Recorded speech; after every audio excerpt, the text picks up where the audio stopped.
Hi there, welcome to our home buying webinar. We are going to be talking about the changing market in 2024 and what you need to do to navigate buying a home with all of the issues that are facing the market. So I am Misty Weaver and I am the team lead and the founder of the Dreamweaver team. My partner and I have over 25 years of experience investing and negotiating real estate, and we serve the general Northern Virginia area and all of the Shenandoah Valley. So there are three main issues facing buyers in 2024. The first is the lack of inventory. So in the last year, we have had 40% fewer homes sell than the year before. Now, that does not mean home prices were down 40%. Home prices are up, and that is because of the law of supply and demand. There is not enough supply, so the buyers are competing against each other, making those prices rise. We've also had increasing loan rates.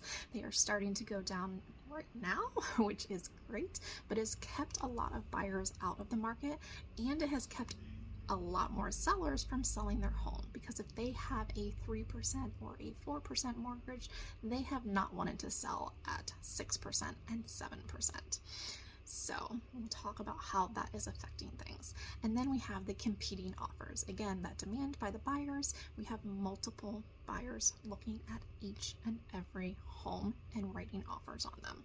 Right now, I would say in our specific market, probably about 30 to 40% of homes last year had multiple offers. If they're priced right, they're going quickly and they're getting multiple offers. Okay, so let's talk about the very first step that every home buyer should be taking, and that is getting pre-approved.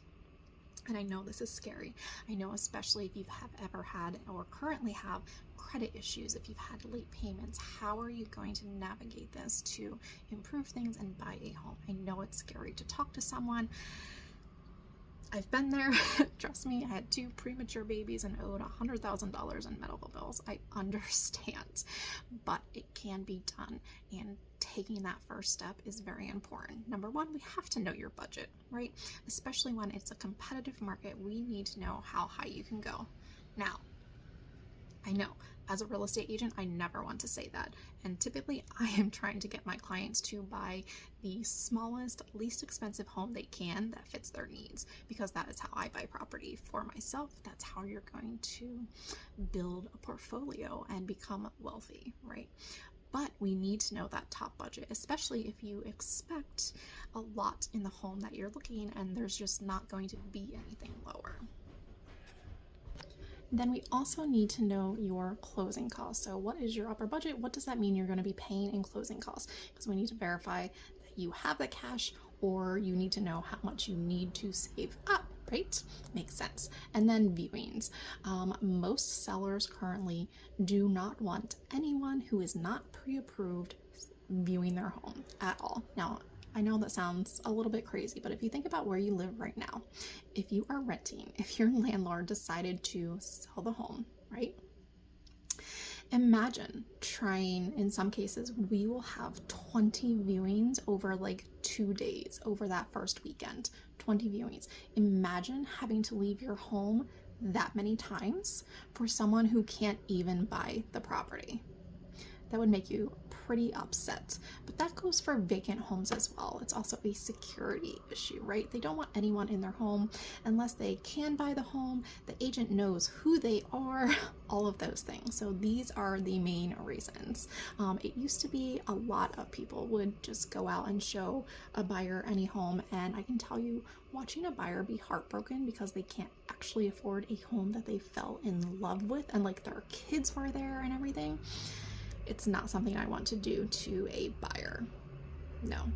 I need to at least have that first initial conversation, and it's literally 10 minutes on the phone or a form online. This isn't going to take a lot of time, but even if you do have issues, I suggest getting with a lender anyway, because they can do a lot of things for you, including telling you which bills you should pay down first that will get you to the goal of getting approved, which If you need to open a credit line in order to be qualified, for instance, if you've been a stay-at-home mom and now you are getting divorced, you have a new job and all of that, but you have no credit cards, the utilities have always been in your ex-husband's name, so you don't have that credit history. So they may tell you you need to go get a credit card. So it's very, very important to talk to a lender as soon as possible.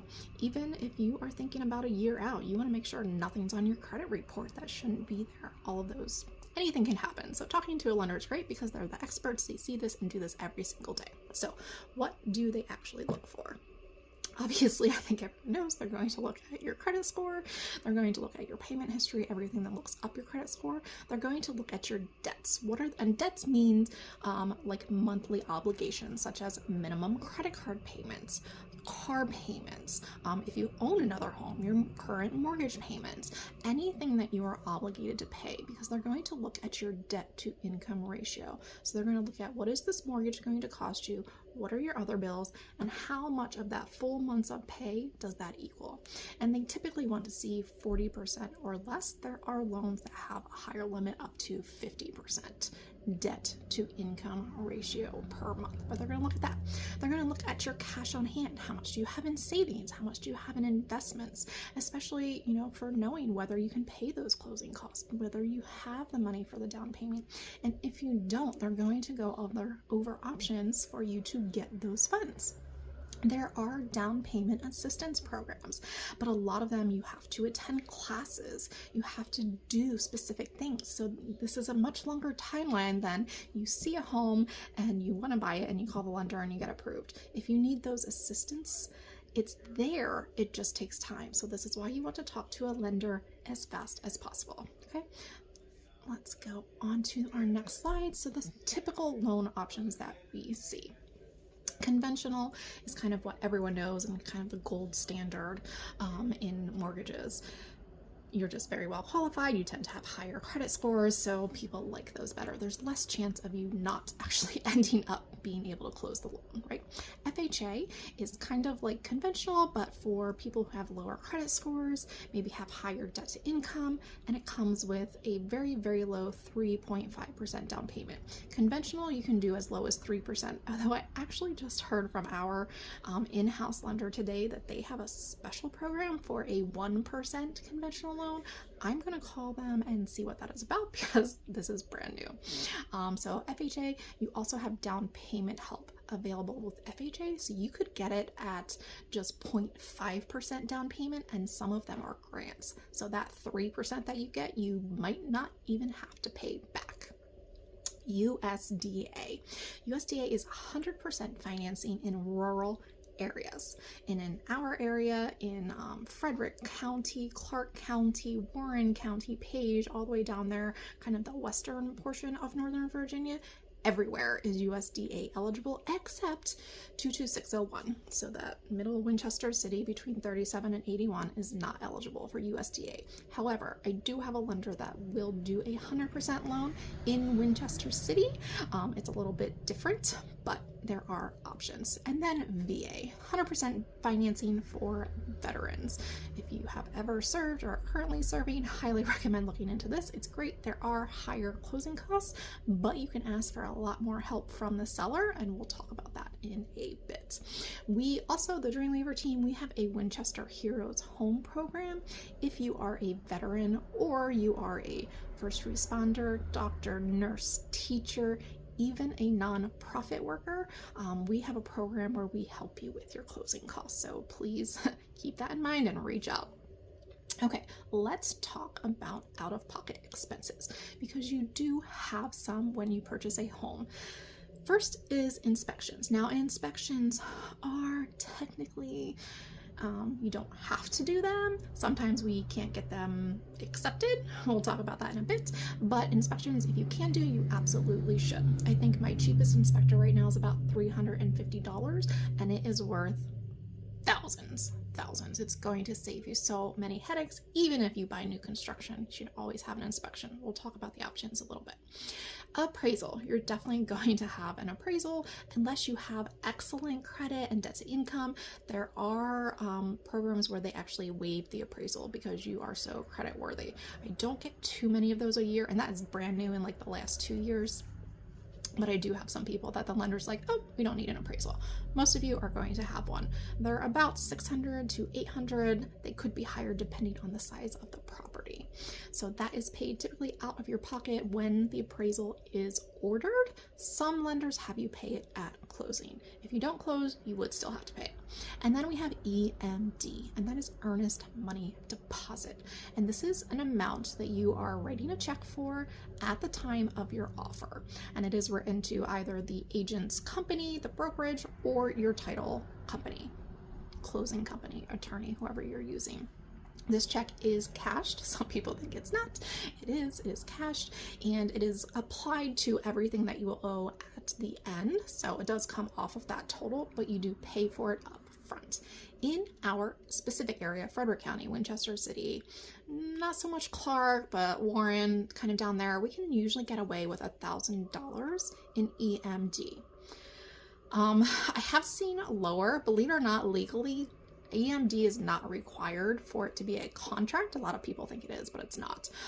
It's more there for the seller to be reassured that you are serious. You are going through with this contract as long as everything is good, right? Obviously, if there are title issues or something, there are reasons to back out of a contract. But they want to know that you have money in there that you're worried about losing, basically. That's what it is. Now, in Clark County, Northern Virginia, definitely, and in some cases, the seller will ask for a 1% EMD. And I think that is pretty typical across the country. We are just kind of in a cheaper area that people have always done less. So you could be asked to do a 1% EMD. Don't have to agree to it, of course, but you could be asked. If you have it and you want to offer it, that can actually put your offer above other people, so it can be a good thing. Now, let's talk closing costs paid at closing, obviously. So you're going to have lender fees like your credit report. When they pull that, they do get charged for it by the company. They're going to pass that charge on to you. And then you're going to have title insurance, which is going to protect your ownership, essentially. If anyone in the from the past comes and says, you know what, that sale should not have happened. I was part owner of that property and I was never notified, or there was, some dirty business going on, this protects you. So you will essentially kind of get your money back if it finds out that, yeah, someone else is actually the home owner. Any loan points that you're paying, loan points can basically buy down your rate or some other things. So, and then prorated fees will be anything like if you're moving into an HOA, they're going to prorate that based on the day that you move in, the seller pays up to that day. Property taxes, transfer taxes, all of those things are going to be included. And then the title company, the person who is doing all of the closing paperwork, they are pulling the title report, making sure that you can legally buy this house. They're preparing the deed, all of those things. So all those fees are going to be included in there. Closing cost average is a little bit hard to tell. Most I find in our area to be 3%, but it can be up to 6%, especially in those VA loans. So at 3% on a 199 house, you're somewhere around $7,700. So that it can be quite a lot of cash. So we're going to talk about how we can ask sellers to help pay that in just a bit. But those are your closing costs at closing. So now, let's say we're already pre-approved, we've gone through that whole process, we kind of know what we need to have in the budget for down payment, for our closing costs. Let's talk about actually writing the offer, things we're going to include, and how to be competitive in this market. So people always think about the price first, of course. After interest rates, it's the price or your monthly payment. Competing on price. While there are other things in the contract that we can negotiate, of course, the most powerful is the price. So if you are a first-time buyer, you don't have a lot of cash, this can be a little intimidating when there are multiple offers. I also don't like guessing. So you and I, when we offer on a house for you, I know your upper budget, right? I know who you are. I know how qualified you are. I know, everything that we have offered in the contract. What I don't know is all the other agents that have showed it and all of their buyers. I don't know their top budget. I don't know what they are offering. I don't know if they are using FHA or VA or conventional or cash. Yeah, that gets a little dicey. Everyone likes cash offers. I don't know those things. So I don't like advising my clients to just offer at the top of their budget so that they can beat everybody out, because what if they didn't offer that high? Then we have spent more money than we needed to. So we have an addendum that is called an escalation clause, and it is used to say, here's my real offer. I am at this price. So I have an example in here that we're going to use. So it's a list price of $300,000. Let's say we know they already have one offer. There might be more offers coming. They're not going to tell us what that offer is, right? That's another discussion, but they're not going to mostly. 99% of the time, we don't know. So now we're guessing, okay, did they come in at list? Did they offer less? Did they go 20,000 up? We have no idea. So it's not about the competition. It's about what you are comfortable with. So we're going to run the comps. We know your budget. We know what is the likelihood we're going to find another house like this in your timeline, especially if you have to move. We're going to discuss all of those things. So an escalation clause works like this. So we have a $300,000 home. We want to offer $305,000, but we're willing to go higher, but we don't want to do that right off the bat. So the escalation says, I'm willing to go up to $320,000, but only if you get another offer that is higher than my current offer. So someone else comes in, $315,000. Normally they would just take that, but they know that we are willing to go up to $320,000. And in there we say what the increments will be. They could come back and say, hey, here's the offer we have. Can you do 320? They could do that. But the escalation clause spells out what we are willing to do. If they just want to accept that, that's great. So they know we can go up to 320. We're going to do 1,000 over the top bid. So now we're getting this house for $316,000. So it can potentially save you money, but also keep your offer in there, right? Because of course we want to get the home for the least that we want to. That is our job for you as a buyer, right? So that comes in super handy. So now let's have a little bit of a talk about interest rates and how this can come into offers and also get you to understand why it might be better to purchase now versus waiting for interest rates to lower even further. Okay. So first, what happens when interest rates go lower? So all of those, let's talk about the sellers first. All those sellers who are keeping their home just because of the interest rates, they're going to be more likely to sell if they wanted to sell, right? So they're seeing it go down. So we might have some more inventory come on. But what we're definitely going to see is more buyers come into the market, because there are so many buyers who have said, I'm out. When they started looking, interest rates were 4, now they were 7. The price of the home that they could buy kept going down, and they said, I'm getting out of here. It has to crash. It has to come back down. Interest rates are going to go down. Prices have not, but interest rates will. They're starting to right now. So all those buyers who have been waiting are going to jump back in the market. And what does that mean for sales prices and offers, right? We saw this. This was exactly what happened in 2021. This is exactly what happened. And our values skyrocketed 20, 30, 40% in some areas in a year. Okay. So when those buyers come out, your prices are going to rise quickly and exponentially. So to avoid that, we kind of have 3 solutions right now. Number 1, we know if you buy right now at this interest rate and it goes down, you can refinance, right? If it goes up, well, you made a good bet, right? You got it at 6% and now interest rates are at 8%. If you would have waited, you would have paid a lot more, right? So you're winning if you buy right now. But how can we lower our interest rate right now anyway, right? So we can do what is called a 2-1 buy down. There are 1-1 buy downs, but 2-1 is most popular. So this is essentially you or the seller, we're going to talk about this, kind of sneak it in here, you or the seller can buy down the rate. So the lender will have a set fee for whatever it is. 1 point down is $10,000, whatever. I didn't actually pull right now, so I don't know. So we're just using fake numbers right now. So the 2-1 buy down will actually lower your mortgage payment much more than offering the seller less.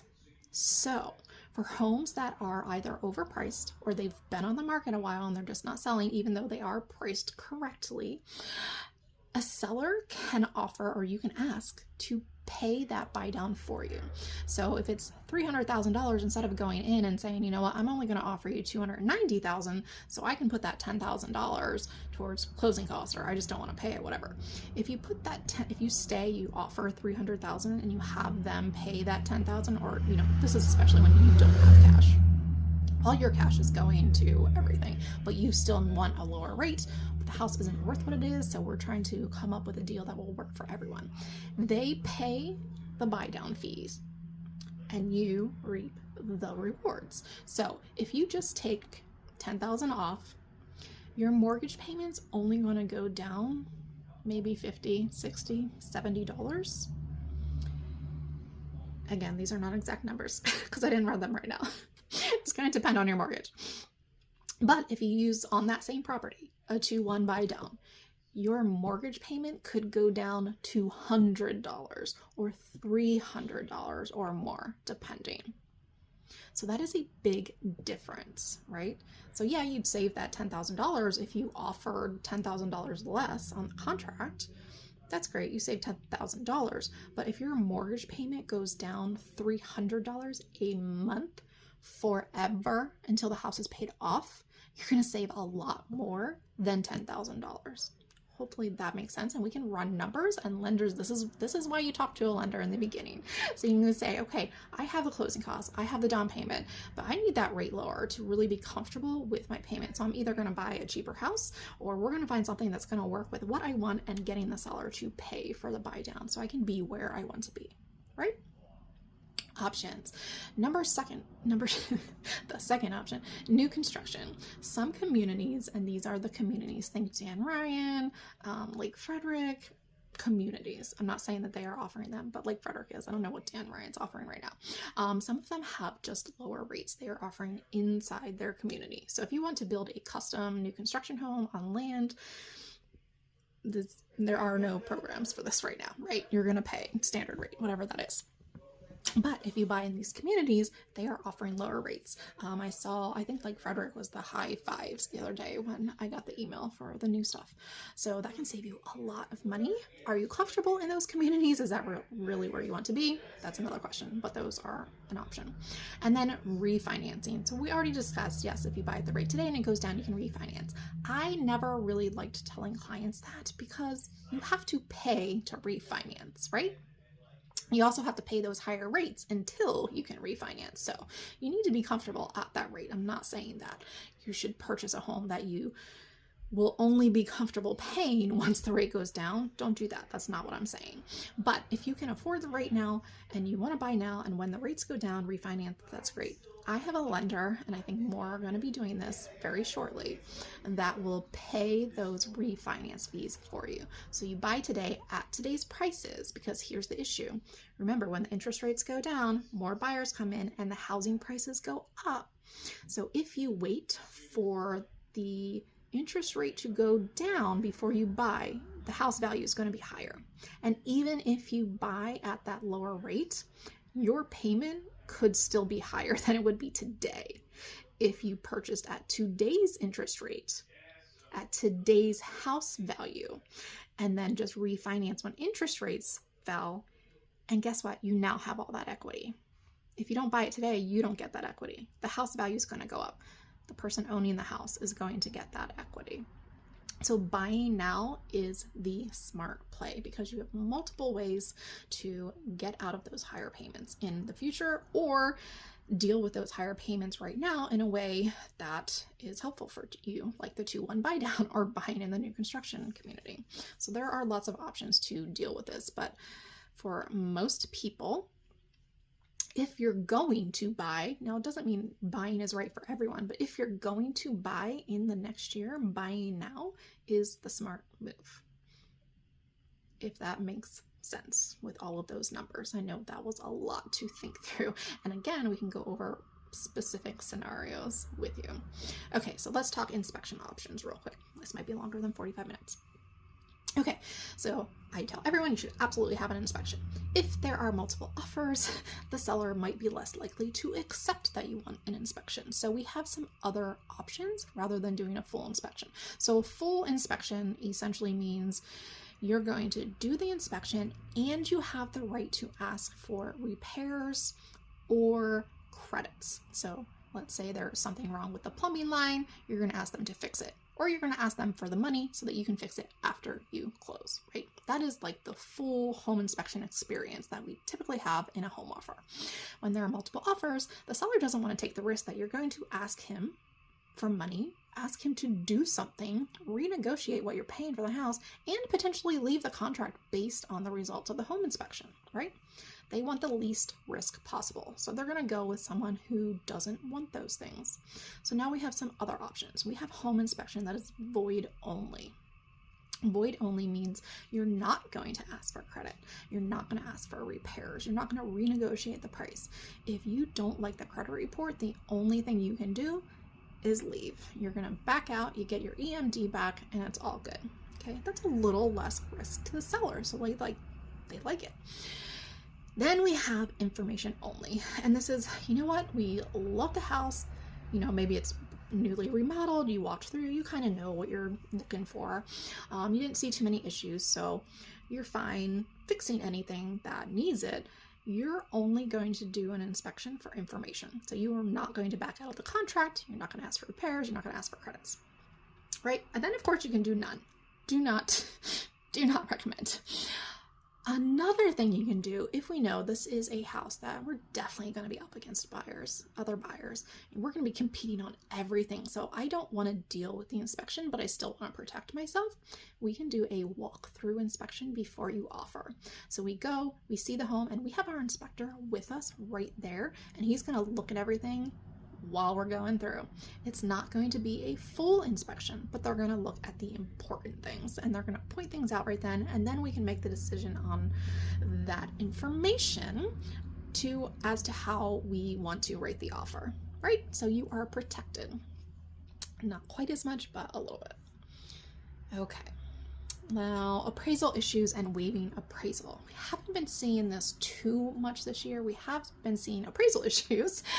So some sellers went a little bit crazy on asking price because they thought that values were rising as fast as they did in 2021 and 2022, but they haven't been. We're at between 4 and 9 kind of average in the area. Some spaces we have seen 20 to 30% growth this year, but not too many. So they price a little high, and then they have appraisal done, which the lender will always do. I think we discussed it earlier, those rare occasions that they will say they don't need it. They're always going to do that when you're getting a loan because they want to know that the house is worth what you're paying, right? So if it comes in low, that's a problem. Typically, we would renegotiate with the seller. Most of the time, they just lower the price. Sometimes they'd say, nope, that's what I want. If you don't want to pay the difference, that's fine, bye. Sometimes they'd split. Whatever, we got to deal with that issue. Now, what happened in especially 2021 was appraisal waivers. And that's not the lender waiving the appraisal. That was the buyer waiving the appraisal. Now, they can't tell the lender, don't do the appraisal. What that means is if the appraisal comes in low, they are guaranteeing the seller that they will pay that difference. Now, if you're a first-time buyer, you're short on cash, you can't do that. But we have to know we might be competing against that and make our offer better in other areas maybe. So those are the kind of the things that we have to think about. And every single real estate transaction is different. Different problems, different property, different people, different loan programs, different lenders, different title companies. So it's a lot of moving parts, and that's why we do a lot of these discussions beforehand. Okay, so let's talk closing cost help. If you are short on cash, maybe you have your down payment or you're getting down payment assistance, but you don't have closing cost. We can ask the seller to help us pay for those. Is that realistic for the seller? That's going to depend, right? If it's the first day on the market, they're probably not going to accept that offer right off the bat, right? If they have multiple offers, your offer is going to be worth less than someone who is not asking for closing cost assistance potentially. So we have to think about these things, but it is possible. I'm going to actually show you an example right after this. So we call these seller concessions. You are limited by your loan type. So a VA loan, there's no limit unless, and this is a cool thing that they can do in VA loans, the seller can pay off debts for you. If you need like a credit card paid off in order to qualify, they can pay that off in the closing cost for you, right? If they do that, then you are limited up to, I think it's 4%. But if they're paying your closing cost, if they're paying some down payment help, anything like that, it's unlimited in VA loans. FHA, you're limited to 6%. So there are some limits on these, but they can help you, right? So if you are in a competitive market where we know there's multiple offers, it might be better to search for a home a little bit under your budget. That way you can kind of add that closing cost request onto your sales price. We have to be pretty confident that it will appraise, right? Because you're going to have an appraisal and the bank wants it to be worth what you're asking. So I'm just going to go to the next page and show you this example. So this just went under contract with one of my clients. It was listed at $275,000. We firmly believed there would be multiple offers. There were like 20 showings over the weekend. There was open house. It was super busy, and it was fully remodeled at a price we had been offering on homes that needed completely to be remodeled, right? So this was like a unicorn, and we're like, okay, we got to get there. So I'm actually doing this from bed right now because I had foot surgery and I couldn't even go show my client. She went to the open house, had someone else cover the inspection. It's been great. But what we did was we knew she needed $7,000 in closing cost help, right? So we offered $7,000 more than the list price. So we offered $282,000 with $7,000 coming from the seller to pay her closing costs, right? Now, we did also include an escalation clause because we thought there would be more offers, right? She was willing to go to $295,000, and this house was worth $300,000. I pulled the comps all day long, $300,000. And when I reached out to the listing agent, because this is one of the things that we do to help our buyers, we ask, what does the seller want? They may want a very specific closing date. They may want a rent back. That is when the seller needs to stay like 2 weeks or a month after closing so that they can pack up and move to their next house. Doesn't always work for everyone, but we want to know what they're looking for because we want the best shot of getting you winning, right? If there are multiple offers. So we're calling them and asking, what does the seller want? So she said, it was basically price. This was a remodel. It was an investment property. They're not living there. It's vacant. They want the best price. Everything else being equal, they want the best price. And we thought, again, there would be multiple offers. So we went in, but we didn't go, we're not going to offer $295,000 or $300,000 right off the bat, because if we can get it for lower than that, we want to. We don't know what the other offers are going to be, even if we know there will be other offers. Some buyers are not realistic, and they could go in there and offer $265,000. Maybe that's the top of their budget, so they're just going to take that chance. And sometimes it happens. So we didn't know. So we did the escalation clause to $295,000.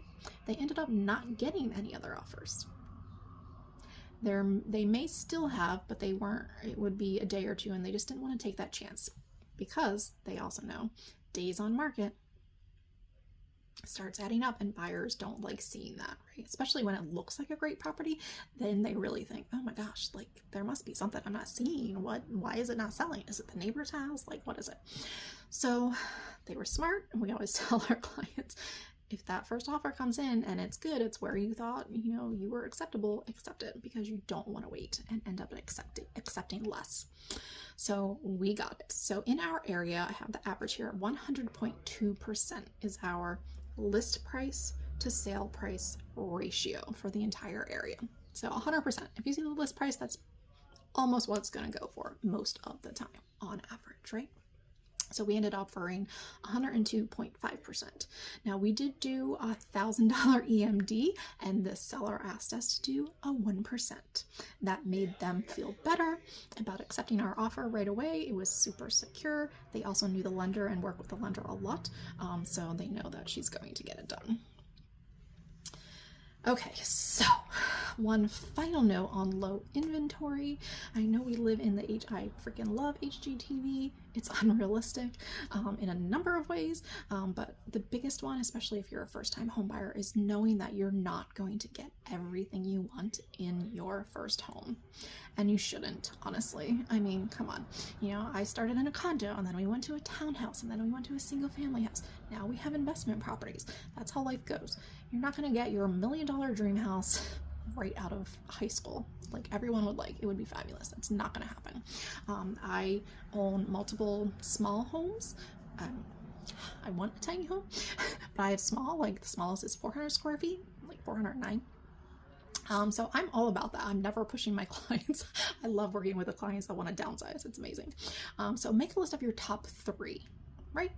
And, you know, obviously it could be number of bedrooms, number of bathrooms. A lot of women absolutely must be at least 1.5 baths if they are living with someone else. Whatever your top things are. Is it the school district? Is it the neighborhood? Do you need to be close to the medical center? Whatever those top 3 things are that are non-negotiable, and concentrate on those. A lot of things you can change. It can get kind of frustrating because a lot of buyers can't envision a space. You know, if someone else's furniture in it, they can't see their own furniture in it, and they don't like that furniture. So it affects how they see the house, even though that furniture is not going to be there. So starting to look at homes in a little different way will help you. Paint can be changed, lighting, cabinetry, handles on cabinetry, all these little things can change things immensely, which is why typically when we work with sellers, we have them update those things so that they look nice and they look a little bit more modern. But most sellers aren't going to do that. They might not have the budget to do that. So looking at something long term also. So I always think you should never sell a house. Obviously, I sell houses for people all the time. There are certain reasons you should sell a house. But if you can, this is the easiest, quickest, cheapest way to build wealth for your family. Real estate. So you should buy that first property looking at it not only as you're going to live there, but as an investment property. Is this a property that will rent well when I'm ready to buy a bigger house or a different house? Whatever that is. So I'm always looking at multiple ways.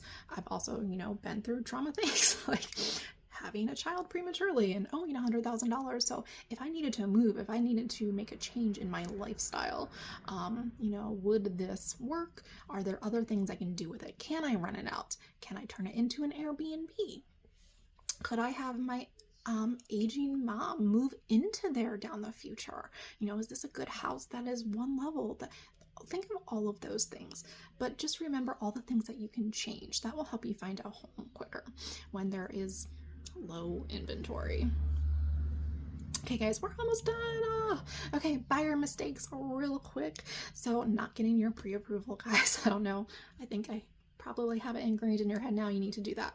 Not working with multiple agents or no agent. You need to have one agent and you need to stick with them. Okay, so typically you don't pay for the agent, the seller does. You will know if that is not what is happening on each individual home, and that will be dealt with. So you do sign a buyer agency agreement saying that you are working with this agent and you will pay them this specific amount. 99% of the time, the seller pays that amount. If they're not going to, or if it's lower, then your agent will negotiate with you on what happens. I don't think I've literally ever had a contract where the buyer paid me. Just doesn't really happen. That could be changing, we don't know. But right now, the seller is typically going to be paying the agent's commission. So this is not costing you anything out of pocket most of the time. So take advantage of that, but only work with one. They can show you anything. A for sale by owner that you drive by with a sign in the window or the yard. They can show you new construction, and you need to have them with you the first time that you go to new construction, because otherwise you will have to pay for them, and they're going to protect you. So two things. The listing agent works for the seller. Okay, so imagine you're married to the seller. When you get divorced, are you going to use the same attorney? No, not if you're smart, right? No. So you want your own agent, because the listing agent wants to get the most money for the seller. What do you want to do? You want to get the property for the least amount. That listing agent can't do that for you, because they would be going against their client. They legally can't do that, right? So you need your own agent, because they're going to be working only for you. And even, if you are on an app and you see something, don't request info in there, because you're going to be talking to someone who's not protecting your interest. If you see a sign in the yard, don't call that number. Send it to your agent. Give them the address. Because if you call that agent and you tell them, oh, I'm pre-approved up to this, and it's higher than that sales price, guess what? You just gave away negotiating points. So you don't ever want to tell anyone any information except your one agent you're working for. Okay? Hopefully I've got that. Offer price. Got to stay realistic. So we don't really, we look at the list price, obviously, to kind of be searching within your budget, but we don't go, okay, you should offer this list price. No, we go and we pull the comps, all of these similar homes that have sold within the last 6 to 12 months, depending on the area, and we're looking, are they priced correctly? Is this what I think the value is worth? And that is what we are offering our price on. But you have to keep in mind that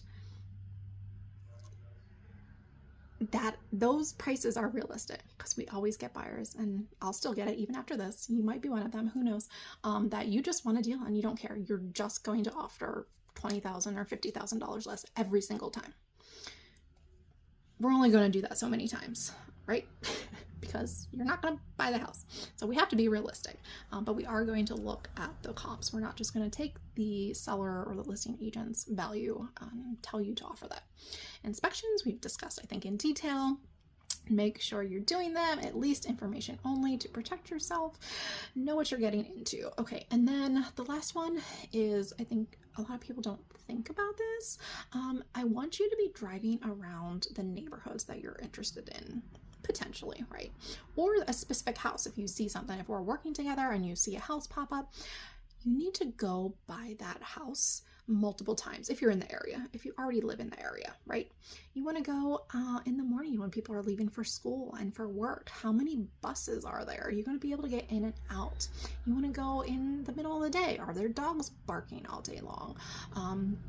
You want to go at night, on the weekends, Friday night. Are people partying? All of that. Now, you may not have, obviously, if you're calling me today and we're seeing a house tomorrow and you've never been in the neighborhood, you might not have a chance to do that. So do that now. Go, search, drive around, see what you're looking for, see what it's like in those areas. Are there parks, all the amenities, anything that you want, So that's just my final tip for buyer mistakes. For the people that end up selling their home like a year later, these are the issues. They didn't know because they didn't do that research. And there's no way that I can know all of that. I know I always get the weirdest questions sometimes by clients. I was showing a buyer once.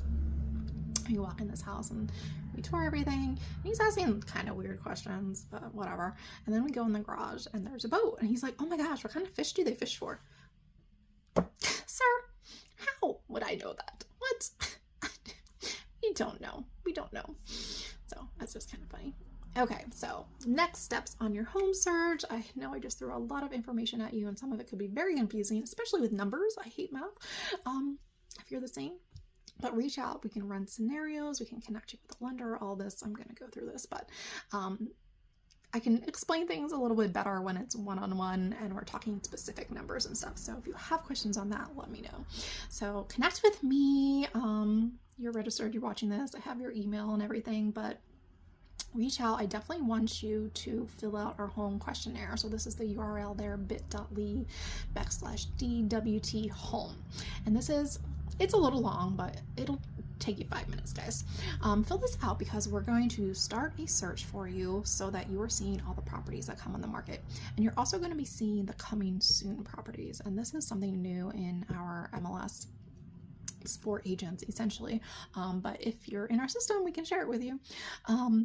You get to see the homes before they come on the market. So we can put homes in up to 21 days before they come on the market. So the the buyers who are working with an agent, they know when that home that they want is going to be on, and they can plan that day. They're going to be there right away because they know they're going to love it. So that's really cool. And also we are going to be able to say, when we go to a listing appointment for a seller, you know, we're looking through our database. Who do we have that could potentially be interested in this? They're going to be looking in this price point. Here's their kind of timeline. Here we know this is what they want in a house, specific neighborhood layout. I mean, we know everything. And then we can go, you know what, we have 3 buyers already that might be interested in this.